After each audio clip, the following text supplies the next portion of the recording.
Nickel. Bah écoute, je demande le peuple. Une mauvaise nuit de sommeil.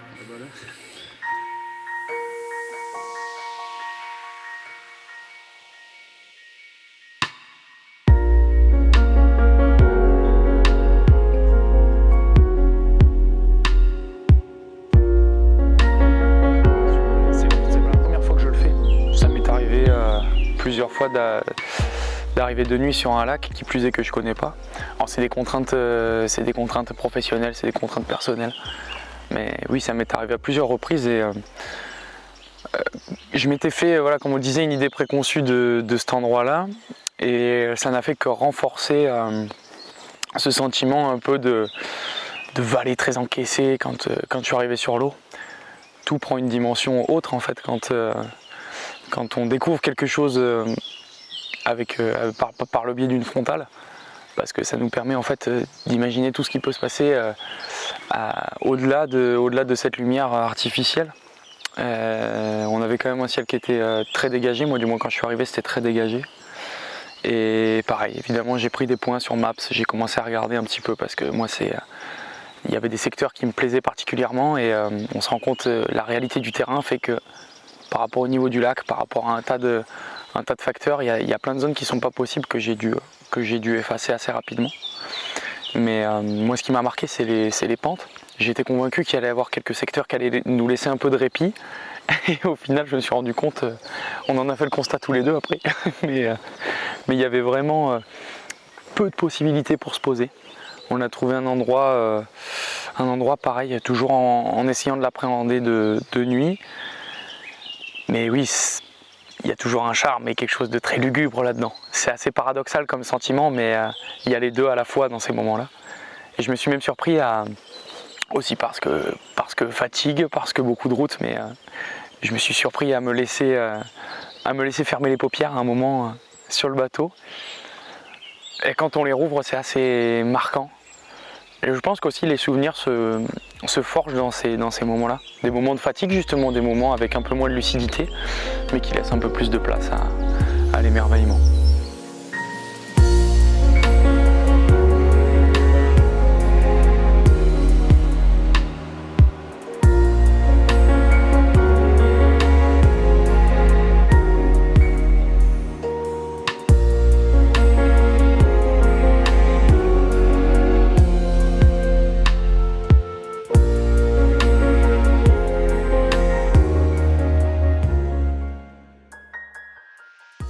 Toutes les images en fait s'effacent naturellement puisque notre mémoire n'est pas capable d'emmagasiner l'intégralité des informations. Elle va se figer sur l'instant présent. Donc moi ce que j'ai fait tout simplement c'est que j'ai zoné sur les bordures. Donc ça m'a permis de voir ce qui se passait à chaque fois et d'en conclure en fait inévitablement qu'il n'y avait pas de poste. Si j'avais trouvé un poste, je l'aurais retenu, j'aurais essayé de le marquer avec un point GPS, d'essayer de m'en souvenir, de trouver une ligne d'horizon qui me permette de me souvenir de l'endroit exact.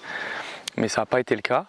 Et si sur la fin j'ai trouvé un secteur, et justement tu parlais de cette notion de distorsion de distance aussi, ça y a fait. Quand je te rejoins à la mise à l'eau, je vois ta lumière et j'ai l'impression que cette traversée est interminable. Parce que je perds toute notion de la distance. Sur l'eau aussi, tous les sens sont un peu brouillés. Et moi sur l'instant, ça me paraissait exceptionnel. Et évidemment, quand la lumière est arrivée ce matin, il y avait pas un mystère qui se brise, mais il y avait un moment où, tiens, on a tout. C'est pas du tout comme on se l'imaginait, mais on a tout devant nous, on a tout ce panorama-là. Et en fait, c'est exactement tous ces petits points de lumière que j'ai eu pendant la nuit. Le raisonnement que je m'en étais presque préconçu le lieu, et c'était pas encore tout à fait ça, quoi.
on pouvait pas s'attendre à moins bien ou à pire ou à mieux, peu importe, parce que vu qu'on connaissait pas ni l'un ni l'autre, on s'est juste laissé en fait emporter par nos émotions à ce moment-là.